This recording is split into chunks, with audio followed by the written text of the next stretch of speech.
Randy Orton, il a gagné.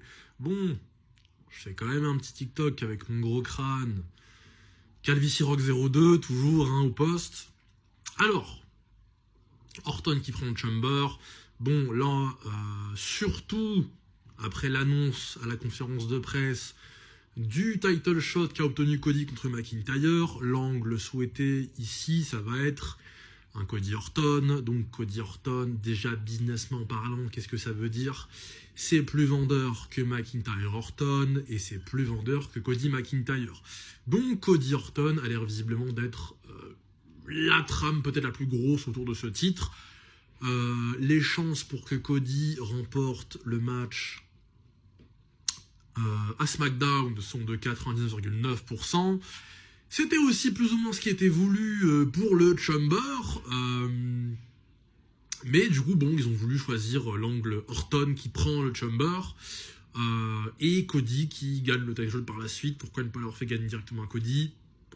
Voilà, mais bon, il y a de fortes chances pour que SmackDown, ils veulent créer l'angle où du coup, c'est Jacob Fatu qui vient coûter le titre à McIntyre, car rappelons-le, McIntyre coûte le shot au Chamber à Jacob Fatu juste avant le Chamber, tout simplement. Donc, Randy Orton va main eventer WrestleMania, qu'est-ce que ça veut dire? Nous sommes à 7-8 weekly plus ou moins. Je crois un truc comme ça, un mois et demi peut-être de WrestleMania. Donc, il va falloir promouvoir, parler, prendre le mic. Si Cody, en plus, gagne le titre, il va devoir y avoir une opposition. Donc, duel, promo. Sauf que Cody, aujourd'hui, est un sénateur confirmé, c'est un président, c'est notre premier ministre à tous. Par contre, Orton... en face d'un mec comme Cody, pas de mic, trop limité, pas de répartie, pas de vocabulaire, trop limité, quoi. Et en fait, on assistera à des trucs. Bon, il sortira Legacy, le fameux Legacy, mais Cody, Cody va contrer ça d'une vitesse et d'une force, et avec une quantité d'arguments, en fait, qu'il a dans sa poche, et surtout avec ses qualités de mic worker qui sont juste exceptionnelles aujourd'hui. Donc à voir ce que ça donne, mais on n'est clairement pas à l'abri d'un, je pense, un Big Mac autour de cette ceinture. Donc on a Sami Zayn qui est très chelou. Peut-être que Jacob va quand même avoir son truc à dire, peut-être que McIntyre aussi.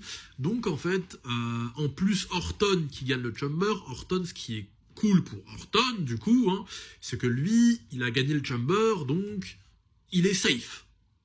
Il a juste à attendre WrestleMania.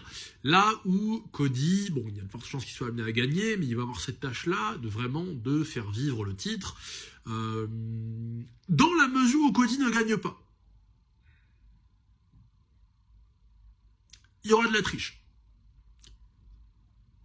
Si Cody n'arrive pas à gagner, quelqu'un va lui coûter le shot. Et si quelqu'un lui coûte le shot, 100% Nickel 10, il lui donne quand même le title shot à WrestleMania et Cody a quand même un shot à WrestleMania. Donc Cody va main eventer. Quoi qu'il arrive.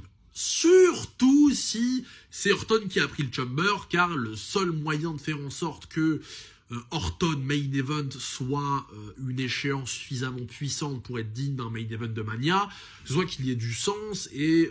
du sens. De l'historique pour le porter, car aujourd'hui Orton, comme je vous l'ai dit plein de fois, n'a pas le bagage pour main eventer, car pas de mic, et c'est pour ça qu'en fait, il fait que d'attendre ses shots contre les mecs du passé, tout simplement, depuis maintenant 10 ans.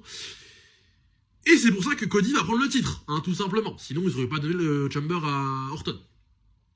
Voilà. Donc, on va voir ce que ça donne. On va attendre les promos, parce que si Orton il doit main eventer, il va falloir qu'il s'explique, On n'est plus en 09, on est en 26. À voir.